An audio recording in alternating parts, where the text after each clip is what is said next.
Waziri wa mambo ya kigeni wa Marekani Marco Rubio anasema makubaliano na Iran bado yanawezekana ndani ya siku chache licha mashambulizi hayo ya Marekani. Rubio anasema makubaliano ya Iran bado yanawezekana katika siku chache zijazo licha kwamba kumekuwa na mashambulizi ya hapa na pale yaliyofanywa na Marekani katika kusini mwa Iran.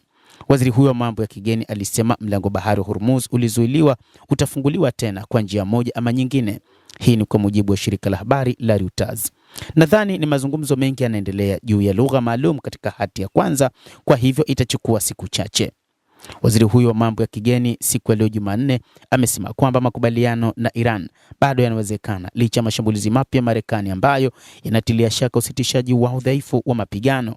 Kulikuwa na mazungumzo kadhaa yaliyokuwa yakiendelea Qatar leo, kwa hivyo tutaona ikiwa tunaweza kufanya maendeleo. Nadhani ni mazungumzo mengi ya kuelekea mbele kuhusu lugha maalum katika hati ya awali, kwa hivyo itachukua siku chache tu, Rubio aliwaambia waandishi wa habari huko Jaipur wakati wa ziara yake nchini India. Rais alionyesha nia yake ya kufanya hivyo. Yeye atafanya mpango mzuri au kusiwe na mpango, maana yake ikiwa Iran haitafikia makubaliano ambayo yanaendelea. Mashambulizi hayo yalikuja wakati washauri wakuu wa Iran wakiliwasili Doha nchini Qatar kwa duru ya hivi punde ya mazungumzo ya kumaliza mzozo huo uliodumu kwa miezi kadhaa, ambao ulifanya Iran kuziba mlango wa bahari Hormuz, mshipa muhimu wa mauzo ya nishati duniani.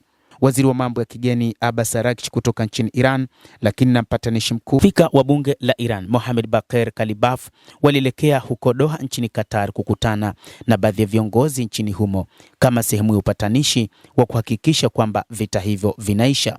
Rubio aliwaambia waandishi wa habari kwamba shida lazima ziwe wazi.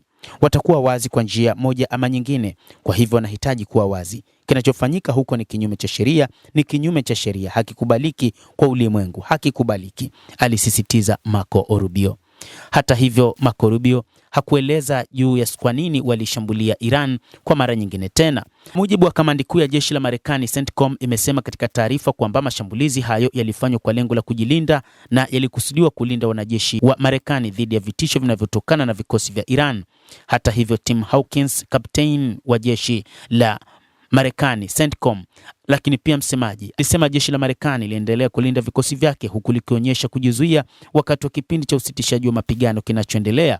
Mashambulizi hayo yanafanyika wakati msemaji wa Wizara ya Mambo ya Nje ya Iran Esmail Baghei akisema kuna maendeleo fulani yaliyopatikana katika mazungumzo na Marekani, lakini akasisitiza kuwa makubaliano ya kumaliza mzozo huo hayakuwa yamekaribia kufikiwa. Endelea kutufuatilia mtazamaji, lakini ni kusihi usisahau kulike, usisahau kucomment, kadhalika usisahau kusubscribe channel yetu hii ili upate habari hizi kwa mapana kupitia The World News. Endelea kuwa nasi, endelea